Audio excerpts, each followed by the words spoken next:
Current affair की पहली video में मैंने बताया था कि आपको कैसे पढ़ना है और क्या क्या चीजें पढ़नी है exact, so that you can score maximum. नमस्कार, मेरा नाम है प्रियांक और आप देख रहे हैं बैंकिंग प्रेप डायरीज। आपका स्वागत है हमारे इस चैनल पे, जहाँ पे मैं बात करने वाला हूँ कि आपको किस प्रकार से क्या क्या पढ़ना है, कितना पढ़ना है हर एक सब्जेक्ट के बारे में, so that you can clear your banking examination in 2026। सो चलिए शुरू करते हैं। जैसा कि आप जानते हैं कि करंट अफेयर की पिछली वीडियो में मैंने बताया था कि आपको करंट अफेयर में क्या क्या पढ़ना है। इस वीडियो में बताने वाला हूं कि ऐसी कौन कौन सी चीजें हैं जिसको मैंने यूज किया और मैंने हाईएस्ट, वन ऑफ दी कह सकते हैं कि बेटर परफॉर्म किया है एज कम्पेयर टू अदर्स। क्योंकि 15 मार्क्स लाना, 20 मार्क्स लाना, 18 मार्क्स लाना करंट अफेयर्स में इन banking examination is not easy. जहाँ पे ऑब्जेक्टिव क्वेश्चंस होते हैं, ऑब्जेक्टिव में भी जब आप पूछते हैं तो मल्टीपल क्वेश्चंस दिए होते हैं, कॉलम्स में दिए हुए होते हैं, मैचिंग में दिए हुए होते हैं, तो वहाँ पे आपको चीज़ें फाइंड आउट कर करके आपको अच्छा स्कोर करना है। मैंने क्या किया था सब बताने वाला हूँ। Let's start this video. सबसे पहले बात करते हैं कि मैंने क्या किया। सबसे पहले मैंने कल जो पिछले साल किया था वो किया था, मैं पढ़ रहा था स्टडी आईक्यू से। स्टडी आईक्यू से पढ़ने में एक चीज़ थी कि सर करंट अफेयर्स के डेली पढ़ाते थे, इसके साथ साथ बेस्ट 300 आती थी उनकी, साथ ही साथ बैंकिंग अवेयरनेस उनकी अलग से आती थी। My major focus was on banking awareness on RBI circular, जो भी उनके अलग से बैंकिंग अवेयरनेस की न्यूज आती थी या वो क्लासेस लेते थे गौरव गर्ग सर। मैंने उसको कवर किया था एक्सटेंसिवली। मैंने सोचा कि मैं उसको अवॉइड नहीं करूंगा, तो मैंने उसको सबसे पहले कवर किया। सेकंड नंबर पे मैं गया था बैंकिंग गवर्नमेंट स्कीम पे और नेशनल न्यूज पे। इन तीन टॉपिक को मैंने एक्सटेंसिवली कवर किया था, को रिवाइज किया था। बाकी चीज़ों को मैं कवर नहीं कर पाया था। हाँ, कवर किया था, एक बार किया था पर रिवाइज नहीं कर पाया था। अपॉइंटमेंट्स छोड़ दी थी मैंने, और जितने भी डेथ या ओबिचुरीज हैं उनको भी छोड़ दिया था। उनको पढ़ना समय ही नहीं था मेरे पास पढ़ने के लिए। लेकिन इस बार क्या कर रहा हूँ, March and April and May, इन 3 मंथ्स को मैंने अच्छे से पढ़ा हुआ है, डेली पढ़ा हुआ था क्योंकि उस समय समय था। लेकिन क्योंकि अब जून में और जुलाई के दौरान नोटिफिकेशन आ गया था और मुझे प्रीलिम्स की भी तैयारी करनी थी, क्योंकि प्रीलिम्स नहीं पढ़ा था उस समय, मेंस ही पढ़ रहा था। ऐसे लिए अब ये जरूरी हो गया था कि मैं प्रीलिम्स की तैयारी को साथ में मेंस भी पढ़ना है, प्रीलिम्स भी पढ़ना है, और ऐसे टाइम पे मेरा करंट अफेयर छूट गया था। मेरे पास सिर्फ जून, जुलाई और अगस्त, ये 3 मंथ है। Since August is going on, तो अगस्त का साथ साथ पढ़ते हुए चल रहा हूँ। लेकिन जो 2 मंथ छूटे हैं, जून और जुलाई, इन दोनों को मंथ को प्रिपरेशन मैं कैसे कर रहा हूँ और रिवाइज भी कैसे करना है, बाकी के मंथ्स को बात करते हैं इस वीडियो में। तो सबसे पहले मैंने क्या किया है, इस बार मैंने क्या किया है कि मैंने पीडीएफ्स उठाई हैं, मैंने प्रैक्टिस मार्क की पीडीएफ उठाई हैं। यू कैन गाइडली की भी ले सकते हो, ओलीबोर्ड की भी ले सकते हो, अड्डा की भी ले सकते हो, प्रैक्टिस मार्क की भी ले सकते हो, या कोई अदर प्लेटफॉर्म हो, चाहे एस ऑफिसर हो वहाँ के ले सकते हो, या फिर आप पीडब्ल्यू के ले सकते हो। किसी की जहाँ की आप चाहें वहाँ की एक पीडीएफ उठाइए। 5 महीने, 4 महीने, मई से लेकर के अप्रैल से लेकर के जुलाई तक, या जब अगस्त तक, जितनी भी आपके पास अवेलेबल हो, क्योंकि अभी पढ़ना है तो जुलाई तक। तो मैंने क्या किया है कि मार्च से लेकर के सॉरी अप्रैल से लेकर के जुलाई तक जितनी भी पीडीएफ थी मैंने चैट जीपीटी और जेमिनी दोनों को भेज दी हैं। दोनों पे अपलोड करने के बाद, और साथ ही साथ फरवरी की अपलोड कर दी क्योंकि उसमें बजट का डिस्कशन दिया हुआ है।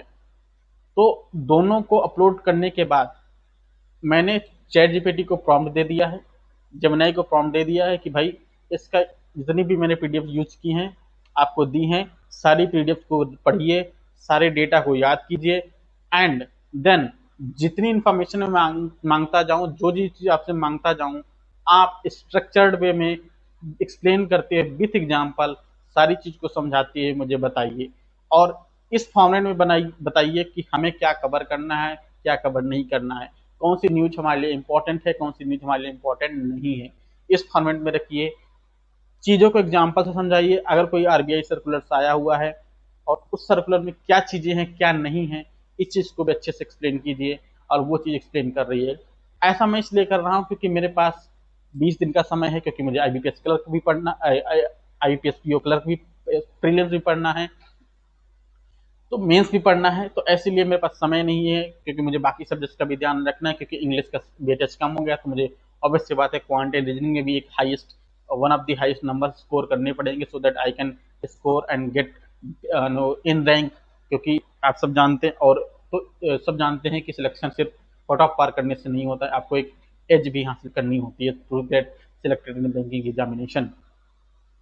तो मुझे वो चीज़ भी करनी है, तो इसलिए मैं क्या कर रहा हूँ कि मैं जितनी भी पीडीएफ्स हैं उन सबको जेमिनाई एंड चैट जीपीटी को भेजने के बाद अब उनके पास डाटा है, so they don't need to get out data from other sources. और उनके पास yes they have I also instructed them कि भाई अगर कोई भी पीडीएफ में डाटा मिसमैच है उसको मैच कीजिए जितने भी अलग वेबसाइट्स हैं उनसे, और मैच करने के बाद हमें करेक्ट डाटा ही दीजिए। अब इसके बाद पीडीएफ में डाटा सही होगा। पीडीएफ से पढ़ना रिवीजन करना थोड़ा आसान इसलिए है क्योंकि हम कम समय में ज़्यादा डाटा को रिवाइज कर सकते हैं, याद कर सकते हैं। एग्जाम में डाटा याद करना ही लिखा जाएगा, वही कर सकते हैं। वीडियो सोर्सेस मैं इस समय रिकमेंड नहीं करूंगा क्योंकि वीडियो सोर्सेस बहुत टाइम कंज्यूमिंग होते हैं। 1.5 घंटे की क्लास में जितना हम सीखेंगे उसी 1.5 घंटे में हम शायद एक वीक की न्यूज तक को रिवाइज कर डालें, शायद इंटरनेशनल न्यूज या फिर नेशनल न्यूज या बैंकिंग अवेयरनेस या किसी भी चीज को हम आसानी से रिवाइज कर सकते हैं 1 या 1.5 घंटे के अंदर, उतने ही टाइम में 2 गुना या 3 गुना शायद हम पढ़ सकते हैं।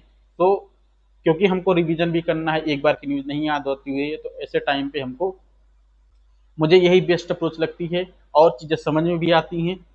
ऐसा नहीं है कि अगर मान लीजिए कि कोई भी न्यूज आई है, जैसे किसी की पार्टनरशिप हुई है, रिजर्व पे की पार्टनरशिप हुई या पेटीएम ने लाइसेंस प्राप्त किया है लग्जमबर्ग की कंपनी से, या कोई भी ऐसी अनाउंसमेंट हुई है, तो ऐसे मुझे नहीं लगता है कि इसमें एज सच डिफिकल्ट जहाँ पे हमें किसी टीचर की जरूरत पड़े हमें कुछ समझ में ना आए।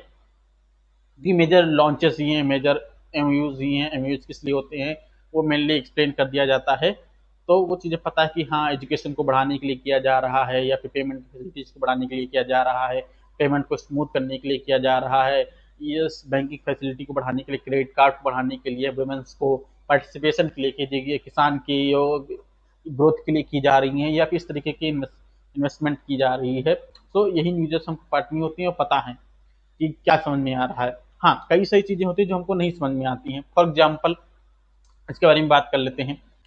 एग्जाम्पल ये है कि आरबीआई ने अभी अर्बन कोऑपरेटिव जो बैंक्स है उनको प्रायोरिटाइज कर दिया गया है कि आपको कौन से टीयर में रहना, 1 2 3 4 किस तरह में। अब ये टीयर किस टाइप से डिफाइंड है, डिपॉजिट के साइज पे है, वैल्यूएशन के साइज पे है कि किस तरीके से हैं, तो इस चीज़ को डिफाइन करना थोड़ा सा आसान हम नहीं समझ सकते हैं। इसके लिए हमें किसी टीचर की जरूरत पड़ेगी या फिर चैट जीपीटी की जो कि, या फिर जेमिनाई की जो कि एक्सप्लेन कर सके। So ChatGPT and Gemini they are explaining exceptionally well. कैसे कर रहे हैं चीज़ें मैं दिखाने वाला हूँ, 1 मिनट। जैसा कि आप जानते हैं भी बात कर रहा था बैंकिंग की मैं तैयारी कैसे कर रहा हूँ, तो आप इस वीडियो में देख सकते हैं कि सबसे पहले जेमिनाई को क्या किया मैंने। आप जेमिनाई को खोला हुआ है, जेमिनाई को मैंने खोला, जेमिनाई में मैं प्रॉम्प्ट दिया कि आप जेमिनाई कृपया आप जो है डिकोड कीजिए एंटायर जी सिलेबस को। जेमिनाई ने पूरे के सिलेबस को डिफाइन कर दिया, डिकोड कर दिया। जैसे कि कितने क्वेश्चन पूछे जाते हैं जो कि आप देख सकते हैं, टोटल मार्क्स कितना है, अलॉटेड टाइम कितना है और नेगेटिव मार्किंग कितनी है, कितने पी किलर्स हैं ऑफ जीए। तो इसने चीज़ों को डिफाइन कर दिया। आरबीआई जैसे ऑपरेशन है, बैंकिंग सिस्टम है, फाइनेंशियल इंस्ट्रूमेंट है, इस तरीके से पूछे जाते हैं। डिजिटल बैंकिंग एंड पीसीआई के बारे में पूछा जाता है। साथ ही साथ करंट अफेयर को उसने वेटेज के साथ ही मेंशन किया है, तो कितना वेटेज किस पर्टिकुलर सेक्शन से आता है। अगर हम बात करें कि करंट अफेयर में कौन सा पूछा जाता है, तो you can see economic and union budget से पूछा जाता है, जहाँ पे वर्ल्ड बैंक, आईएमएफ, एडीबी से रिलेटेड चीज़ें होती हैं, या आरबीआई से रिलेटेड या यूनियन बजट एलोकेशन कितनी चीज़ें हुई हैं, यहाँ से रिलेटेड चीज़ें होती हैं। फिर बात करते हैं, यहाँ पे आता है international summit, government schemes, appointment, resignation, report, इंसेस, award and sports and defence, इस चीज़ों के बारे में पूछा गया है। 10 से 15% वेटेज स्टैटिक जनरल नॉलेज लेके जाता है, जैसे कि headquarters, national park reserve, important days, power plant and airport, क्या स्ट्रेटेजी रहनी चाहिए, यहाँ पे चीज़ों को इसने इसको डिस्कस करने की कोशिश की है। इसने खुद से दिया है, लेकिन मैंने क्या किया था कि इसमें आप अपनी चीज़ों को बताइए। इसने 80-20 रूल लिया था। 80-20 रूल क्या किया था कि आप 3 से 4 महीने की करंट अफेयर्स को रिवाइज कीजिए जो कि 70% वेटेज रखेंगी। आरबीआई ने अपडेट्स को रिवाइज किए जो कि 20% वेटेज हैं, और स्टैटिक कॉन्सेप्ट पे आप 10% की ध्यान दीजिए। आप यहाँ पे देख सकते हैं कि सबसे पहले मैंने ये पीडीएफ्स जो कि हर एक मंथ की हैं, ये मैंने जेमिनाई में अपलोड कर दी हैं, और जेमिनाई के साथ साथ मैंने ये लगभग 16 पीडीएफ हर एक मंथ की अपलोड कर दी है, 4 हर एक वीक की हैं एक्चुअली। और फिर मैंने इससे कहा है कि आप हर एक पीडीएफ को एनालाइज कीजिए और एनालाइज करने के बाद आप हमारे लिए जो है जो भी डाटा मैं आपसे पूछूंगा वो आप डाटा को आंसर कीजिए। तो इसने जो भी एनालाइज किया था उसके बेसिस पे मेंस के क्वेश्चन इसने बना दिए थे। So you not only can practice कि आपको क्या नॉट ओनली कैन प्रैक्टिस, इसमें से आप सिर्फ वही क्वेश्चन प्रैक्टिस नहीं कर सकते हैं या फिर चीज़ें करंट अफेयर्स के बारे में नहीं प्रैक्टिस कर सकते, इसमें आप अपने आप को टेस्ट भी कर सकते हैं।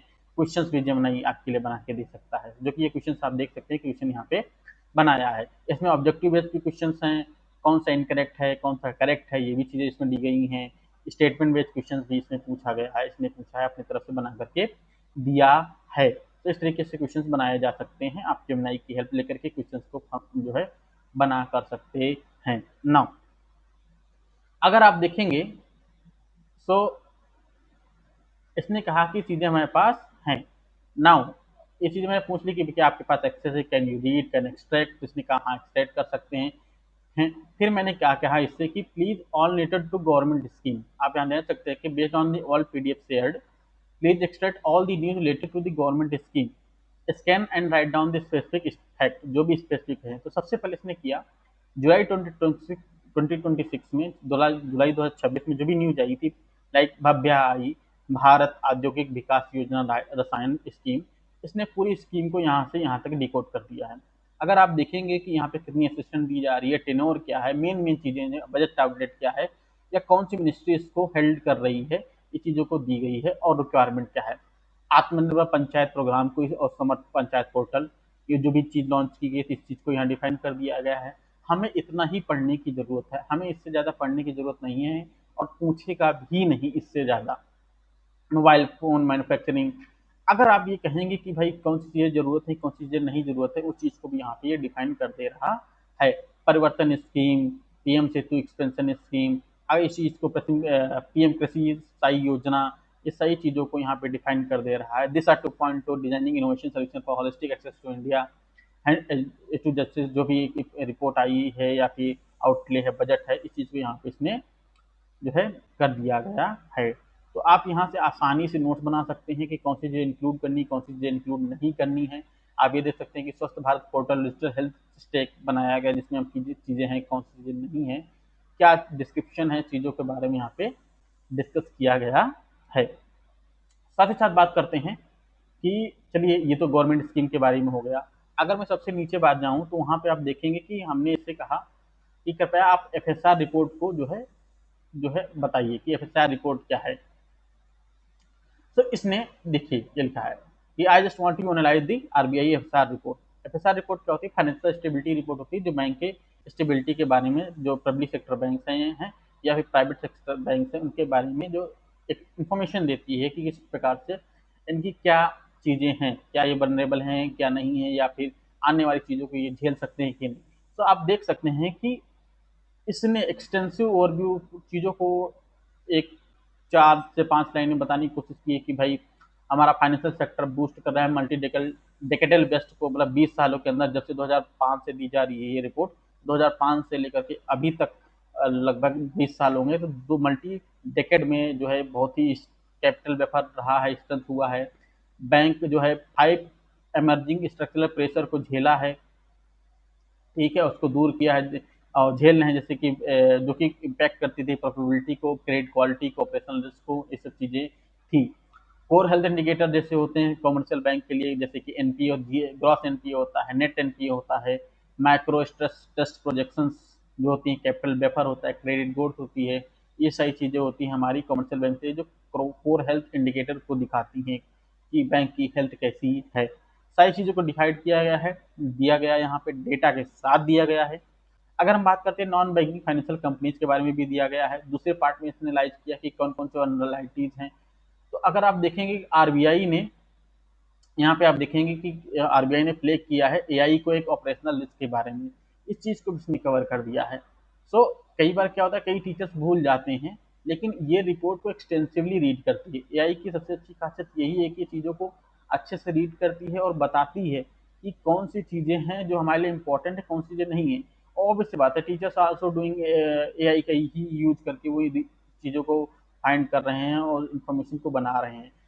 दूसरी चीज़, वीडियो से पढ़ने में, एआई से पढ़ने में फ़ायदा यही है वीडियो से ना पढ़ने करके, कि हम इस चीज़ को खुद से एनालाइज कर रहे हैं, खुद से देख रहे हैं, तो चीज़ें हमारे लिए ग्रेस्प करना, चीज़ें समझना, चीज़ें याद करना ज़्यादा आसान रहेगा। हाँ, चीज़ें समझने के लिए हमें टीचर्स की ज़रूरत पड़ेगी या फिर इस चीज़ की ज़रूरत पड़ेगी, पर ये खुद ही समझा दे रहा है। अगर मैं बात करूँ, अभी आपके सामने मैं लिखता हूँ यहाँ पे, अभी मैं आपके सामने इस पे लिखता हूँ कि जो है आप एक्सप्लेन कीजिए, राइट। सो एक्सप्लेन कीजिए इंडियन बजट को based on the PDF, based on the PDF of February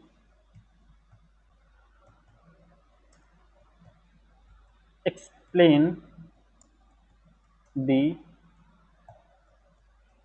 budget, highlight key points,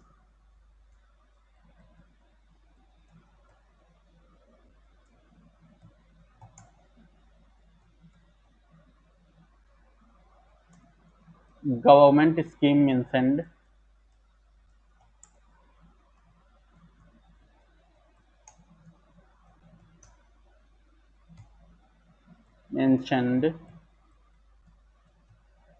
growth projections, जो जिस चीज़ें आपको याद हो आप वो सब चीज़ें मेंशन कर सकते हैं जो कि बजट में आ सकती हैं या आती हैं।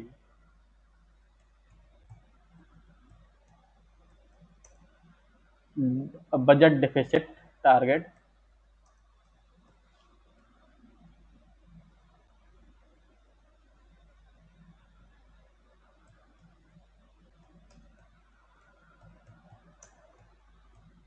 And other important facts.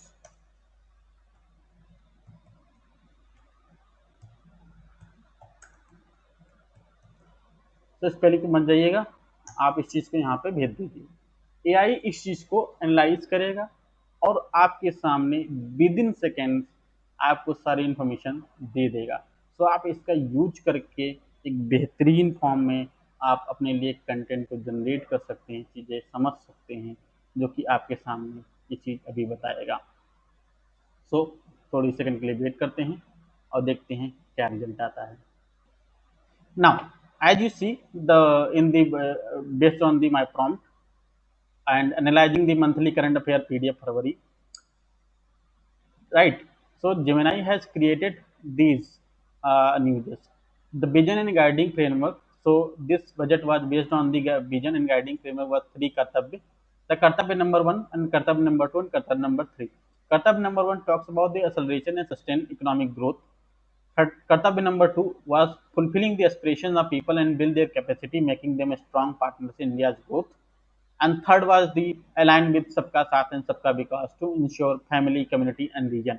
अगर की ग्रोथ और प्रोजेक्शंस की बात करें, फिजिकल डिफिसिट एंड डेब्ट टारगेट की बात करें, तो फिजिकल डिफिसिट अगर 26-27 की बात करें जो कि प्रोजेक्टेड है 4.3 of GDP, and the compilation जो कि पिछले साल था 2025 से 26 वो 4.4 था।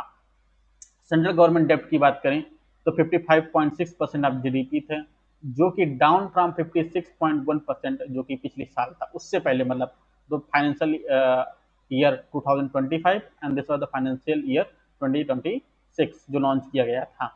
पब्लिक एक्सपेंडिचर के बारे में दिया गया था, कितना खर्चा हुआ पब्लिक एक्सपेंडिचर पे।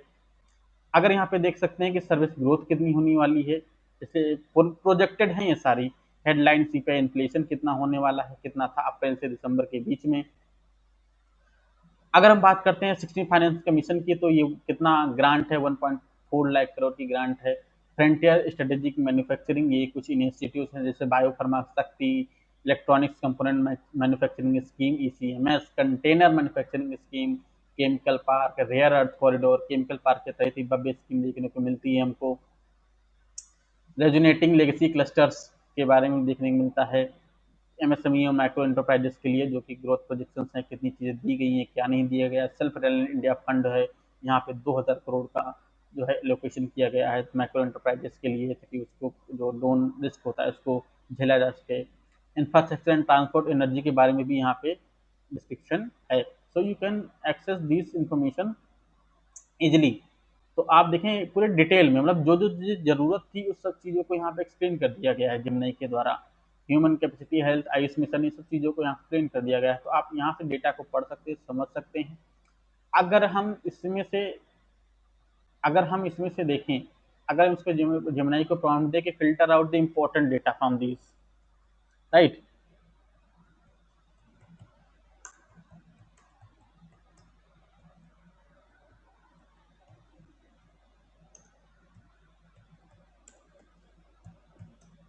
filter and data for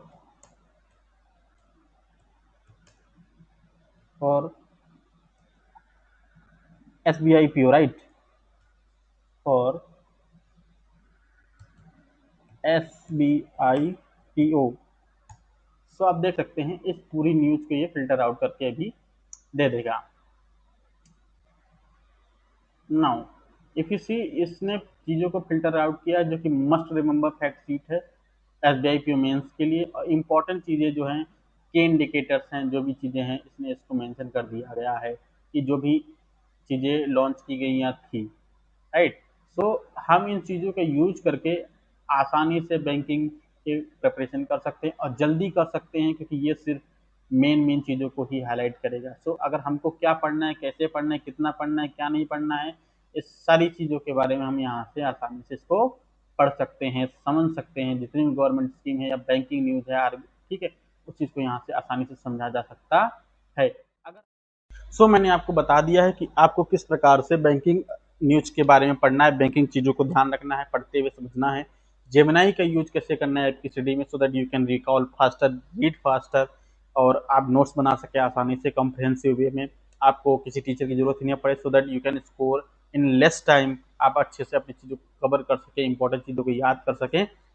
सो इस चीज़ को मैंने बताया और यही मैं अपना रहा हूँ, क्योंकि ये मुझे बेनिफिशियल लग रहा है, टाइम कम लग रहा है। आप बस एक बार जो है PDF दे दिए जेमिनी को, चैट जीपीटी को, now the chat GPT will read it out, Gemini will read it out. और चीज़ों आपको बस डालना है कि मुझे ये रिपोर्ट समझाइए या मुझे ये करंट अफेयर समझाइए, और वो उस करंट अफेयर्स को आसानी से समझा देगा। आप ये भी कह सकते हैं कि filter out the current affair, जो भी इंपॉर्टेंट है बैंकिंग एग्जामिनेशन में पूछी जा सकती हैं, बेस्ड ऑन दी क्वेश्चंस आप बनाइए। जितने भी आपको इन्फॉर्मेशन है आप प्रैक्टिस के लिए क्वेश्चन बनाइए। आप इससे अपने डिस्क्रिप्टिव की भी तैयारी कर सकते हैं। आप इससे अपने टॉपिक पूछ सकते हैं कि डिस्क्रिप्टिव में कौन से टॉपिक आएंगे, कौन सी ईमेल लिखनी, ईमेल का फॉर्मेट क्या होना चाहिए, कौन सी गलतियां हम कर रहे हैं। आप अपनी जो है मॉक को एनालाइज करने के लिए AI का यूज कर सकते हैं, because ultimately you have to be अब अहेड। जो लोग आप साथ में बैंकिंग कर रहे हैं, क्योंकि कुछ ना कुछ अच्छा करना ही पड़ेगा, सो दैट आप can get more marks out of what you have. तो इस वीडियो में इतना ही। अगर आपको अच्छा लगा हो एक्सप्लेनेशन किस प्रकार से एक्सप्लेन किया जा रहा है, तो वीडियो को लाइक कीजिए, चैनल को सब्सक्राइब कीजिए और बताइए कि क्या मेरी स्ट्रेटेजी सही है या नहीं, आपको समझ में आई कि नहीं। ठीक है, सो बताइए, और क्या आप फॉलो करने वाले हैं कि नहीं, वो भी कमेंट सेक्शन में बताइए। जो भी फ्लॉस हो, अगर आपको कोई पूछना हो या मेरी पढ़ाई में या तैयारी में आपको कुछ कमी लग रही हो, तो भी जरूर बताइए। हम पॉजिटिव एंड नेगेटिव कमेंट दोनों तरीके के लिए वेलकम करते हैं आपका। धन्यवाद, थैंक यू। इस वीडियो में इतना ही।